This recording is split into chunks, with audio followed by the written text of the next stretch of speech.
નમસ્કાર વિદ્યાર્થી મિત્રો, સંદીપ પટેલ સર એજ્યુકેશન ચેનલમાં આપનું હાર્દિક સ્વાગત છે. બાળકો, આજે આપણે જોઈ રહ્યા છીએ ધોરણ 4 સ્વાધ્યાય પોથી ભાગ 4માં વિષય ગુજરાતી પ્રકરણ નંબર 8 ટામેટાની દડી રમે દાદા દાદી.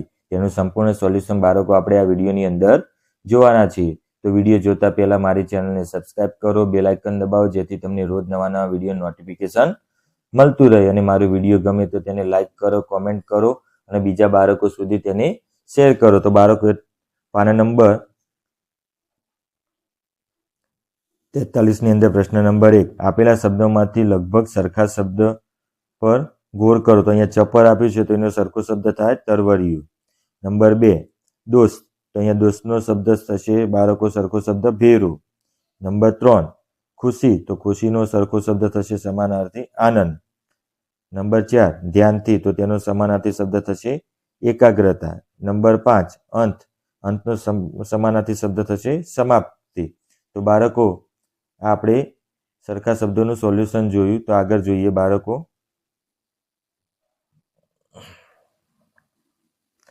પ્રશ્ન નંબર 2, આપેલા શબ્દનો ઉપયોગ કરી વાક્યને ફરીથી બનાવો. તો નંબર 1, ખોખો અને છોકરીઓ, તો એનું આપણે વાક્ય બનાવ્યું છે કે શાળાના મેદાનમાં છોકરીઓ ખોખો રમે છે. નંબર 2, ઉત્તરાયણ અને ચીકી, તો એનું વાક્ય આપણે બનાવ્યું છે કે ઉત્તરાયણમાં લોકો તલ સિંગની ચીકી બનાવે છે. નંબર 3, ફૂટબોલ અને કિક, તો મેદાનમાં ખેલાડીઓ ફૂટબોલને કિક મારીને ગોલ કર્યો. એ રીતે બાળકો ચોથો નંબર જોઈએ, તો પગ અને લંગડી, તો વાક્યની અંદર તો લંગડીની રમતમાં એક પગ ઊંચો રાખવાનો હોય છે. એ રીતે બાળકો આપણે આગળ જોઈએ. 5મો નંબર, દોરી અને ભમરડો, તો ભમરડો ફેરવવા દોરીની જરૂર પડે છે. તો આ રીતે બાળકો આપણે શબ્દનો ઉપયોગ કરી અને વાક્ય બનાવવાના છે. તો પાના નંબર 43 ની અંદર આપણે આ લખવાનું છે બાળકો. એના પછી જો પ્રશ્ન નંબર 3 આપ્યો છે. તો પ્રશ્ન નંબર 3, આપેલા વાક્યમાંથી ખોટા શબ્દો સુધારી વાક્ય ફરીથી લખો. તો અહીંયા જે વાક્ય આપ્યું છે ખોટું છે, તો આપણે અહીંયા નીચે સુધારીને લખ્યું છે કે અમે જ્યારે પકડદાવ રમતા હતા ત્યારે શેરીમાં ખૂબ હોબાળો મચી જતો. અહીંયા છી આવશે બાળકો. નંબર 2, પ્રજ્ઞા આખો દિવસ મોબાઈલ લઈને બેસી રહે છે. તો પ્રજ્ઞા આખો દિવસ મોબાઈલ લઈને બેસી રહે છે. અહીંયા ત્રીજા નંબરની અંદર જોઈએ તો પહેલા લગ્ન પ્રસંગમાં બધા પંગતમાં જમવા બેસતા હતા. તો આ રીતે આપણે સોલ્યુશન આ વિડીયોની અંદર જોયું બાળકો. પાના નંબર 43 નું. નંબર 4, હરણના શિંગડા વાંકા ચૂકા હતા, જેથી તેને દોડવામાં તકલીફ થતી હતી. તો હરણના શિંગડા વાંકા ચૂકા હતા, જેથી તેને દોડવામાં તકલીફ થતી હતી. અહીંયા 5મા નંબરની અંદર જો ટામેટાની જગ્યાએ ફ્રીજમાં ચોકલેટ મજા આવતી હશે કે નહીં. તો આ રીતે આપણે સોલ્યુશન જોયું. તો બાળકો, પ્રશ્ન નંબર 4 જોઈએ. કૌંસમાંથી યોગ્ય શબ્દ મૂકી વાક્ય પૂર્ણ કરો. તો અહીંયા નંબર 1, મીના તૈયાર થવામાં મોડી પડી, જેથી તે બીજાઓથી પાછળ રહી ગઈ. તો ખાલી ગયા પાછળ આવશે. નંબર 2, કે આ ઝડપથી દોડીને બધાથી ખાલી ગયા થઈ ગયો, તો આગળ આવશે ખાલી ગયામાં. નંબર 3, જૂનથી ઓગસ્ટ માસ વચ્ચે ખાલી ગયા જુલાઈ માસ આવે છે, તો વચ્ચે ખાલી જગ્યામાં વચ્ચે આવશે. નંબર 4, ફ્રીજ ખાલી ગયા ઠંડી આઈસ્ક્રીમ પડી છે, તો અંદર શબ્દ આવશે. નંબર 5, કશિશ ટેબલ ખાલી ગયા બેસીને લખે છે, તો ટેબલ ઉપર બેસીને લખે છે, ઉપર વાક્ય આવશે. એ રીતે 5મો પ્રશ્ન જોઈએ બાળકો આપણે.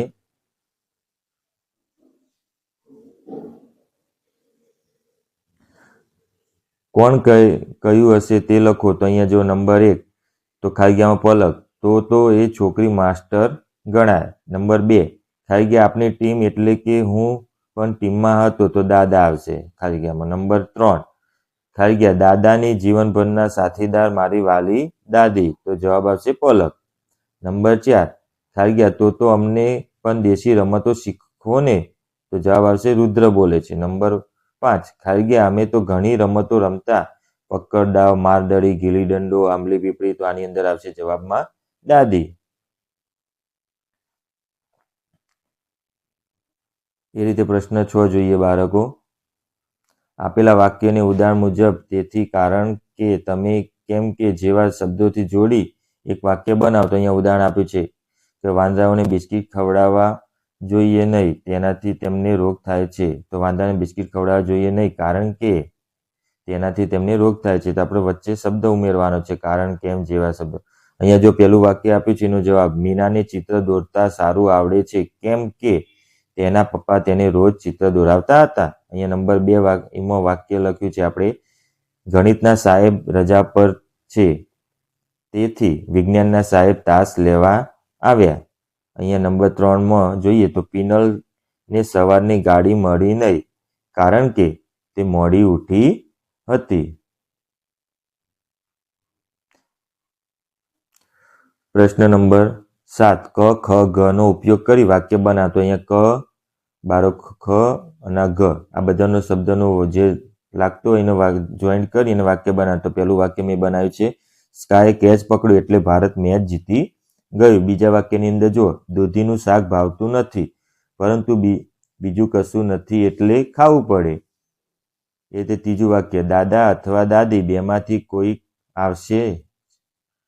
ચોથું વાક્ય, મારે રમવા જવું હતું, પરંતુ પપ્પાએ લખવા બેસાડ્યો. પાંચમું વાક્ય, તેને ટાલ છે, તેથી તેને બધા ખીજવે છે. એ રીતે બાળકો 8મો પ્રશ્ન જોઈએ આપણે. તો પ્રશ્ન નંબર 8, આંબલી પીપળી રમત વખતે થતો સંવાદ લખો. તો અહીંયા જો સંવાદ, મામા, વિવાન, અમે જ્યારે નાના હતા ત્યારે આંબલી પીપળી રમવામાં ખૂબ મજા પડતી હતી. વિવાન કહે, મામા એ રમત શું રમવાની મજા આવે? મામા કહ્યું, હા, તે રમવામાં ઝાડ પર ચડવાનું હોય છે. વિવાન કહે, મામા ખરેખર એમાં તો ખૂબ જ મજા આવે. મામા કહે, હા બેટા, પણ એમાં ઝાડ પરથી પડી ના જઈએ તેનું ખૂબ ધ્યાન રાખવું પડે છે. વિવાન કહે, મામા મને ઝાડ પર ચડતા શીખવાડો ને. એ રીતે બાળકો પ્રશ્ન 9 જોઈએ આપણે. પ્રશ્નોના ઉત્તર આપો. નંબર 1, ટામેટાએ બંડી શા માટે માગી? કારણ કે ટામેટાને ફ્રીજ બહુ ઠંડી લાગે છે, આથી તેને બંડી માગી. નંબર 2, ટામેટા ફ્રીજની બહાર કેમ નીકળી ગયું? તો મુરાએ ટામેટાને જરાક ટપલી મારી, તેથી તે ટામેટાને કરતું તે બહાર નીકળી ગયું. નંબર 3, ટાકોડી વ્યક્તિ કોને કહેવાય? તો ટાકોડી એટલે કે એવી વ્યક્તિ કે જેને ટાકે તેને પાડી દે એને ટાકોડી વ્યક્તિ કહેવાય. નંબર 4, વર્ગની અંદર રમી શકાય તેવી રમતોના નામ આપો. તો વર્ગની અંદર રમી શકાય તેવી રમતની અંદર ચેસ, કેરમ, લૂડો, સાપસીડી વગેરે વર્ગની અંદર રમી શકાય છે. નંબર 5, તમે મિત્રો સાથે શેરીમાં કઈ કઈ રમત રમો છો? તો અમે મિત્રો સાથે શેરીની અંદર સંતાકુકડી, પકડદાવ, ક્રિકેટ, લંગડી, ખોખો વગેરે જેવી અમે રમતો રમીએ છીએ. તો બાળકો એ જ રીતે અહીંયા પ્રશ્ન નંબર 10 આપ્યો છે. તો પ્રશ્ન નંબર 10 ની અંદર શું કીધું છે કે કોઈ એક રમત વિશે 5-7 વાક્યો લખો. તો અહીંયા મેં ગીલી દંડાની રમત વિશે તમને 5-7 વાક્યો લખ્યા છે. તે રમત કેવી રીતે રમવી તેનું સંપૂર્ણ વિસ્તારપૂર્વક અહીંયા વિવરણ આપેલું છે. તમે બાળકો સ્વાધ્યાય પોથીની અંદર આમાંથી જોઈને તમે લખી શકો છો. આ જૂના જમાનાની રમત છે. બાળકો આ રમત રમવાથી ઘણા બધા શારીરિક ફાયદા થતા હોય છે, તેનું આપણે અહીંયા વર્ણન કર્યું છે.